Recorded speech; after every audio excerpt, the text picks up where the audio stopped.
Bonjour à tous et bienvenue sur Vanguru.fr. Je vous propose aujourd'hui de découvrir la nouvelle gamme de caméras développée par GoPro, donc la gamme Hero Plus, donc sans numéro cette fois. On retrouve donc deux caméras, donc la Hero Plus simple et la Hero Plus LCD, c'est celle que je vais vous présenter ici, la version LCD. Alors, ce sont deux caméras qui reprennent, vous voyez, exactement le même design que les versions précédentes et les versions actuelles. Donc, c'est différent encore de la GoPro Session qui est sortie.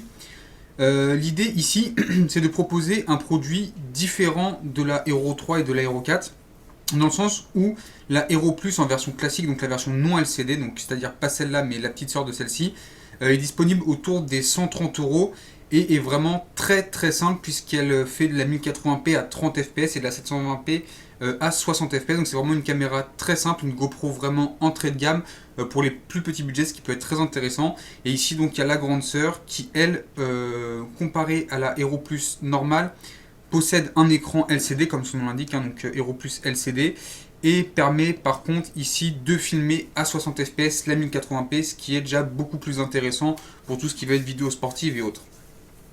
L'Aero Plus LCD, donc celle-ci est disponible autour des 330 euros à peu près, ça dépend où vous l'achetez. Donc c'est dans la même lignée de prix que la Hero 3, que la Hero 3 Silver. La différence de la Hero 3 Silver, c'est que ici on a un écran LCD. Voilà. Donc c'est vraiment des produits différents, c'est vraiment une gamme de produits différente qui n'est pas spécialement supérieure ou inférieure. Enfin, GoPro a créé une gamme de produits un peu inférieure avec la Hero Plus standard, mais ici avec la Hero Plus LCD, on est sur les mêmes bases que la Hero 3 Silver, mais avec un écran LCD et 2-3 autres petits détails qui varient également. Je vous laisserai découvrir ça si vous hésitez entre les deux. Ici on va vraiment se concentrer sur la Hero Plus LCD. Alors, l'Aero Plus LCD, le bundle rapidement, on retrouve donc la petite boîte que vous avez ici. Les infos présentent donc les principales informations, la 1080p à 60 fps bien évidemment, l'appareil photo 8 mégapixels, une connectique Bluetooth Wi-Fi, ce qui va permettre notamment de pouvoir gérer sa GoPro avec l'application smartphone GoPro. Pour ceux qui ont déjà une GoPro un peu plus vieille et qui avait déjà cette technologie-là, bah, vous savez ce que c'est exactement pareil. C'est pas un truc exceptionnel, je trouve ça un peu plus gadget qu'autre chose en fait, la gestion par smartphone, parce que il y a un temps de latence, on n'a pas une énorme portée, c'est vraiment pas intéressant, surtout qu'on a un écran LCD directement sur la caméra qui fait très bien son travail. Ensuite, donc esthétiquement, la seule chose qui change, c'est que vous pouvez voir que la GoPro est de couleur foncée, donc c'est un espèce de gris anthracite. Voilà. Et sinon, l'autre chose, c'est qu'aussi, vous voyez qu'il y a un caisson étanche autour, et en fait, on ne peut pas la sortir du caisson étanche. La GoPro est bloquée dans le caisson étanche, enfin, elle a été construite dans le caisson étanche, en fait. Donc, on ne pourra pas la sortir de son caisson étanche. Voilà. Voilà la grosse particularité de cette GoPro. Cependant, vous voyez que ici, vous avez trois types de portes différentes. Alors, la première porte que vous avez là, c'est une porte, vous voyez, ça se clipse très simplement comme ceci. Hop, après on peut refermer la GoPro de façon totalement classique. Voilà. Donc la première porte que vous avez ici, c'est une porte qui est complètement fermée, qui permet d'avoir une GoPro étanche jusqu'à 30 mètres de profondeur, tout simplement. Vous avez ensuite ici une porte qui va être la plus intéressante à mon sens, celle que j'ai utilisée pendant toutes mes vacances pour filmer tous mes rushs. C'est en fait une porte avec, vous voyez, un espèce de petit film ici. Un espèce de petit film plastique qui va permettre en fait de pouvoir garder l'écran tactile activé. Donc c'est à dire que la GoPro est étanche, mais on peut toujours se servir de l'écran tactile, je vous montrerai ça après, ce qui est plutôt très très très pratique. La différence avec cette porte-ci, c'est que celle-là est étanche jusqu'à 10 mètres et non 30 mètres. Voilà. Hop.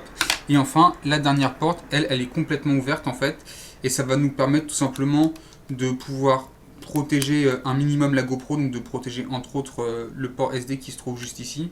Voilà, le port SD qui se trouve ici. Et voilà, éviter que la poussière rentre de trop directement à l'intérieur de la GoPro. Par contre, l'écran n'est plus protégé et le port USB non plus. Le format ouvert va nous permettre simplement en fait d'avoir une meilleure qualité de son entre guillemets, vu que comme c'est pas étanche, on pourra avoir plus de son qui passe. Donc bien évidemment, il faudra adapter votre petite porte en fonction de votre utilité. À mon sens, la porte tactile est vraiment très très intéressante et plutôt bien faite. C'est celle dont je me suis le plus servi et que je vous conseille d'utiliser. Ensuite, on a le premier pattern de fixation qui est plat, vous voyez, et enfin le deuxième pattern de fixation qui est légèrement courbé pour pouvoir mettre sur un casque ou des surfaces légèrement incurvées. Voilà, tout simplement. Alors, au niveau de l'écran LCD, c'est un écran tactile qui marche très très bien. Donc pour allumer la GoPro, on reste appuyé sur le bouton de devant, tout simplement. Voilà. Et vous voyez qu'ensuite, après, on a l'écran qui est tactile. Hein. Voilà. On y reviendra plus tard. Alors, maintenant, on va parler vite fait des caractéristiques techniques. Donc on a sur un poids de 130 grammes, ce qui est un poids relativement correct. En ce qui concerne la vidéo, on a de la 1080p à 60 images, 50 images, 30 images ou 25 images par seconde, avec le fisheye bien sûr, donc avec le champ ultra large. On a de la 720p à 60 ou à 50 images par seconde avec un écran ultra large. Et enfin on a aussi la 720p Super View, avec en mode Super View, quoi. Donc ça porte son nom, c'est encore plus large, et en 50 ou 60 images par seconde. Ensuite, on a plusieurs modes de vidéo, donc on a le mode vidéo classique, on a le mode Super View qui permet d'avoir des perspectives un peu plus grandes, et on a les formats vidéo supportés, donc le H264 et le fichier MP4. Les paramètres vidéo, on a le stop meter qui est disponible sur cette GoPro en réglage. Donc le stop meter, comment expliquer ça? En fait, ça permet par exemple d'avoir une meilleure qualité de vidéo quand vous filmez depuis un point qui n'a pas la même luminosité que le point que vous visez. Je m'explique. Par exemple, vous êtes à l'intérieur d'une maison, vous filmez par la fenêtre, forcément la luminosité va être différente à l'intérieur et à l'extérieur de la maison, et en fait le stop meter va pouvoir permettre de pallier un peu à ce problème de luminosité différente entre le point de prise de vue et le point qu'on veut filmer.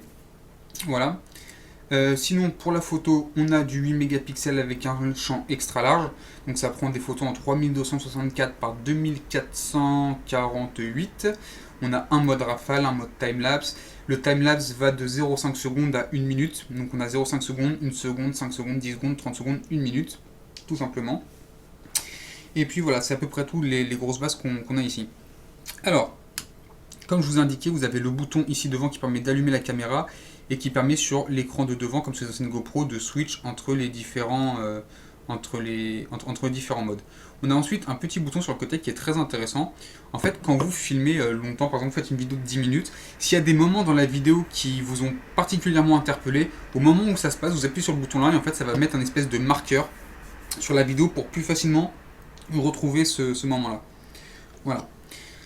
Au niveau de l'arrière, je l'ai déjà dit, connectique micro USB et un port micro SD. Bien évidemment, la carte micro SD n'est pas fournie avec la GoPro, il faudra en prévoir une si vous n'en avez pas actuellement.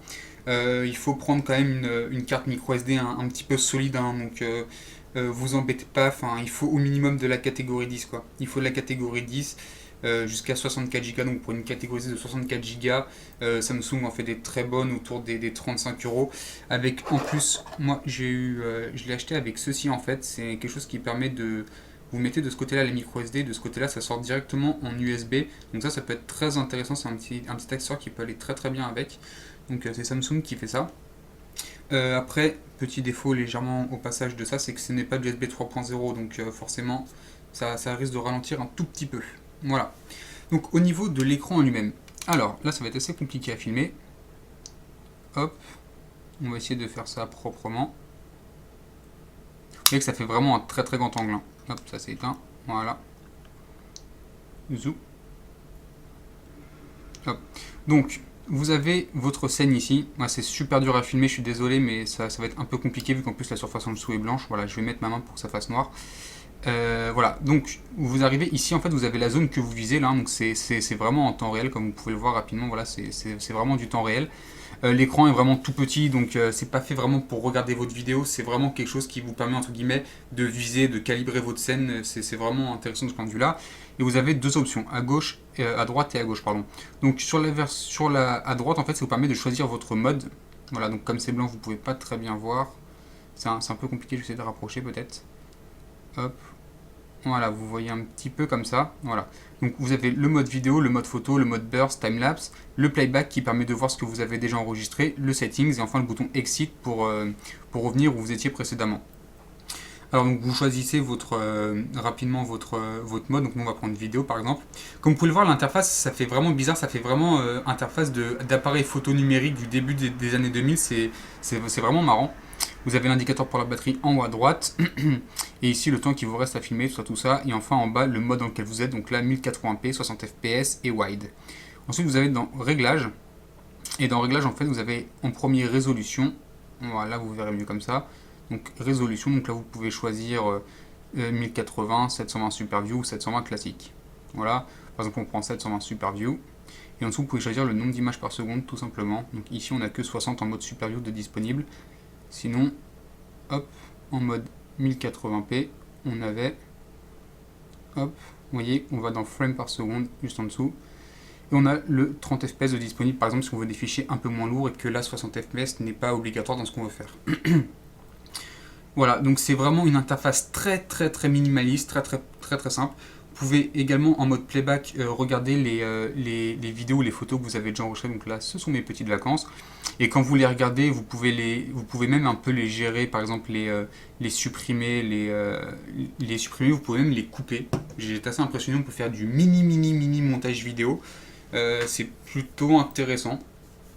Donc c'est une caméra qui à mon sens est un peu moins axée sur vraiment ce qu'est la GoPro là-bas, c'est-à-dire le sport extrême et tout ça.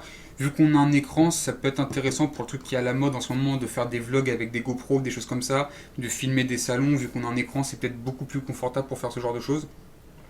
Mais hormis ça, ça reste quand même l'essence même de la GoPro, hein. Donc les filmer sous l'eau, ça rend vraiment très bien. On a quelque chose d'étanche, de solide, de résistant. Voilà, c'est vraiment un très bon produit que je peux vous conseiller si vous hésitez à acheter une GoPro. Honnêtement, si vous voulez, dans ce budget-là, si vous hésitiez entre une Hero 3 Silver et celle-ci, honnêtement, prenez le temps de vous arrêter sur celle-là, parce que ça peut vous convenir peut-être même mieux qu'une Hero 3 Silver, en fonction de vos besoins bien évidemment. Donc vraiment à voir.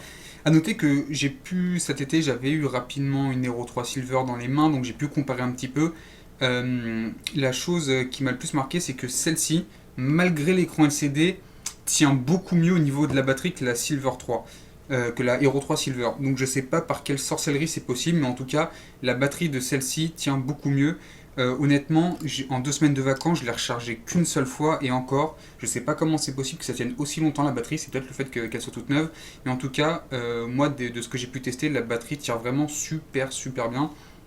Et c'est plutôt un bon point pour ce genre de choses, pour ce genre de petite caméra, c'est plutôt un très bon point la batterie. Ah oui, petite chose aussi, vous avez bien évidemment la fixation classique GoPro. Attention cependant, comme la GoPro est fixée dans le socle, en fait, bah voilà, vous vous retrouvez avec ça quand vous enlevez la fixation. Donc vous devez impérativement avoir ça pour pouvoir la poser ou avoir quelque chose d'un minimum plat entre guillemets quoi. Voilà. Donc c'est tout pour cette rapide présentation de la GoPro Hero Plus LCD. J'espère que ça vous a plu. Si vous avez pu la tester, dites-nous dans les commentaires. Sur ce, on se retrouve pour une prochaine vidéo. Ciao tout le monde.